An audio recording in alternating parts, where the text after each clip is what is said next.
जो बच्चे बीमार पैदा होते हैं, जो बच्चे मेंटली अपसेट पैदा होते हैं, जिन बच्चों में कोई जेनेटिक डिसऑर्डर पहले से होता है, कई बच्चों के हार्ट में छेद होता है, कई बच्चों के ये ऊपर का होंठ मैंने देखा है वो कटा हुआ होता है, ये ऐसे कौन से योग होते हैं, क्या ये क्योर नहीं हो सकते हैं लाल किताब से? क्योर होते हैं। जैसे मैं आपको एक बेसिक एग्जांपल देता हूँ, फ्रेश एग्जांपल जो हर लोगों ने अपने घर में देखा होगा कि जो भी औरतें गर्भवती होती हैं जी, ठीक ना, और सूर्य ग्रहण के समय बाहर निकल जाती हैं, कहते हैं ना कि सूर्य ग्रहण के समय गर्भवती औरत को बाहर नहीं निकलना चाहिए, उनके बच्चों में कोई ना कोई बर्थ मार्क जरूर आ जाता है। अब वो बर्थ मार्क कहाँ से आया? नहीं, बाहर निकलने से मेरा मतलब है कि क्या घर की छत से बाहर नहीं निकलना चाहिए? छत से बाहर नहीं निकलना चाहिए। अच्छा, तो इसका क्या फर्क पड़ता है? अगर इसका फर्क ये पड़ता है क्योंकि आपके घर में एक बच्चा है, बिल्कुल एक नादान शिशु है, बिल्कुल फ्रेश शिशु है, एक फ्रेश आत्मा है, एक सूर्य ग्रहण का समय चल रहा था, वो औरत बाहर निकल गई, तो सूर्य ग्रहण की जो रेजिज होती है वो उस बच्चे पे पड़ जाती है। अच्छा, एनर्जीज पड़ जाती है। हार्मफुल में होना क्या है कि बहुत बड़े बुरे इंपैक्ट मिल जाए, मिसकैरेज हो जाए, एक्सीडेंट हो जाए, पैर स्लिप हो जाए, उस बच्चे को बहुत दिक्कतें आ जाए, हार्ट में कमी निकल जाए, हो सकता है माइनर बर्थ मार्क आ जाए कोई इसको, यानी पैदा हुआ है। बर्थ मार्क तो मैंने सुना है, मैंने देखे भी हैं, ये उसी कारण से आते हैं। बर्थ मार्क बहुत छोटे होते हैं, जैसे कहीं आपके कटिंग हाथ पर आ गया, हाथ में चिपका, कमर पर आ गया, पेट पर आ गया।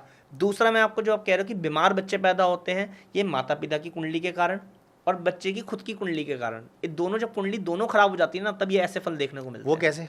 मैं एग्जांपल बता दूं। माता पिता की कुंडली के अंदर संतान सुख नहीं लिखा था। संतान सुख नहीं लिखे होने का मतलब है यानी कि कोई भी संतान, जैसे पुत्र संतान पैदा हो रही है या पुत्री संतान पैदा हो रही है, उसमें सुख मिलना नहीं लिखा। तो जब क्या शादी करते हैं, हाँ, तो शादी से पहले जब कुंडली मिलाते हैं तो क्या उस समय वो पता नहीं चल जाता? हम बताते हैं ना कि आपकी कुंडली में इस तरह की प्रॉब्लम आने वाली है या आ सकती है। 200% जब मैं शादी किसी की करवाता हूं तो मैं यही बोलता हूं कि आपको इन सेक्टरों में दिक्कत आएगी, आपकी मैरिड लाइफ में ये दिक्कतें आएंगी, आपके संतान सुख में ये दिक्कतें आएंगी, शादी के बाद आपकी वेल्थ गिरने का है, या शादी के बाद आपकी हेल्थ कैसी रहेगी। तो उसके बावजूद भी शादी कर लेते हैं। जो कर लेते हैं वो दुख पाते हैं, या तो कर रहे हो तो फिर उपाय करके करो। अच्छा, जो इंसान मेरे पास ये बोल के आ रहा है मुझे तो इसी से शादी करनी है, उसके निकलते हैं उपाय।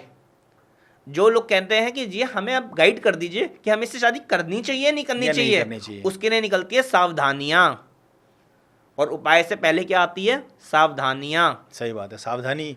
बीमारी आने के बाद आप गोलियां खाते हो, बीमारी से पहले तो सावधानी बरतते हो। बिल्कुल सही बात है, और अगर सावधानी बरती जाए तो उसका तो गोली खाने की नीड ही नहीं, जरूरत ही ना पड़े। संतान को आज जितने भी दिक्कतों से गुजरना पड़ रहा है, इनकी बीमारियों से गुजरना पड़ रहा है, ये सब माता पिता की देन है। कई बच्चे तो बेचारे मैंने देखे हैं बहुत ही मेंटली अपसेट होते हैं, वो मतलब मेंटली डिसेबल्ड होते हैं वो बच्चे, और वो इसमें ऑटिज्म की एक शिकायत। हाँ जी, हाँ, ऑटिज्म की होती है। तो उसमें लाल किताब क्या कहती है?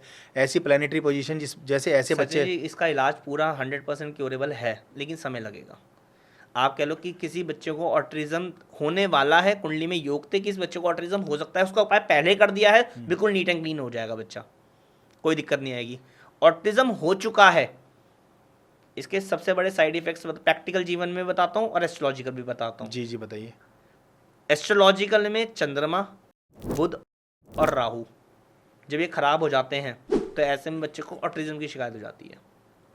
दूसरी कंडीशंस के ऊपर प्रैक्टिकल में जब आप अपने बच्चे को टीवी, राहु के उपकरणस, मोबाइल फोन्स इनमें डाल देते हो बच्चे को, यानी कि 6 महीने के बच्चे को, साल भर के बच्चे को टीवी दिखा दिया, फोन में लगा दिया, तो ऐसी अवस्था में भी ऑटिज्म होने की शिकायत हो जाती है, क्योंकि बच्चा बाकी चीज़ों से पीछे हो जाता है।